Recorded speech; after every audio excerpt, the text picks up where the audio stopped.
আজকের গল্পটির নাম রাত জাগলে দানব তোমার বিছানায় ঘুমাবে। যখন আমি ছোট ছিলাম আমি খুব কমই সময় মতো বিছানায় যেতাম।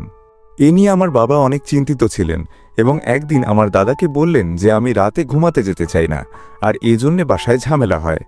একদিন আমরা যখন দাদাবাড়ি বেড়াতে গিয়েছিলাম তখন আমার দাদা আমাদের, আমি আর অন্যান্য ছোটদের একটি গল্প শোনালেন। গল্পটির নাম ছিল দানব তোমার বিছানায় ঘুমাবে। দাদা বললেন, আমাদের ছোট চাচা হুসাইন প্রতিদিন অনেক রাত করে ঘুমাতে যেত। এক রাতে ঠিক আগের রাতগুলোর মতো সে আবারও দেরি করে নিজের ঘরে গেল, কিন্তু ঘরে ঢুকেই সে যা দেখল তাতে তার প্রাণ ওষ্ঠাগত। সে দেখল তার বিছানায় কেউ ঘুমিয়ে আছে।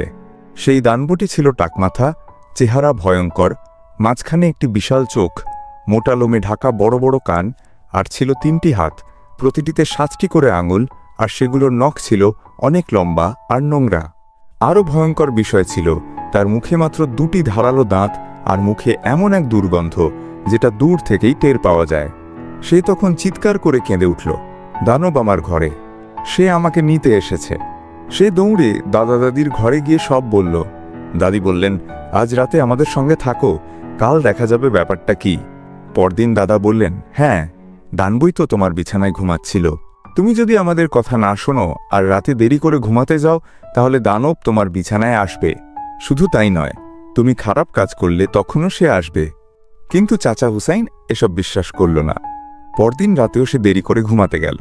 তখন দাদা চুপি চুপি হুসাইনের বিছানায় গিয়ে শুয়ে পড়লেন আর আস্তে করে বলতে লাগলেন, উ উ উ, আমি দানব, যদি তুই সময় মতো না ঘুমাস আমি তোর বিছানায় ঘুমাব। উ উ উ উ উ। হুসাইন আবার ভয়ে ছুটে দাদির কাছে গিয়ে বলল, সে আবার এসেছে, দানব আবার এসেছে। দাদি তখন বললেন, দেখেছ, যদি মা বাবার কথা শোনো তাহলে দানব আর কখনো আসবে না। তারপরের দিন হুসাইন সবার আগেই ঘুমাতে গেল। এরপর থেকে সে আর কখনো দেরি করে ঘুমাতে যায়নি।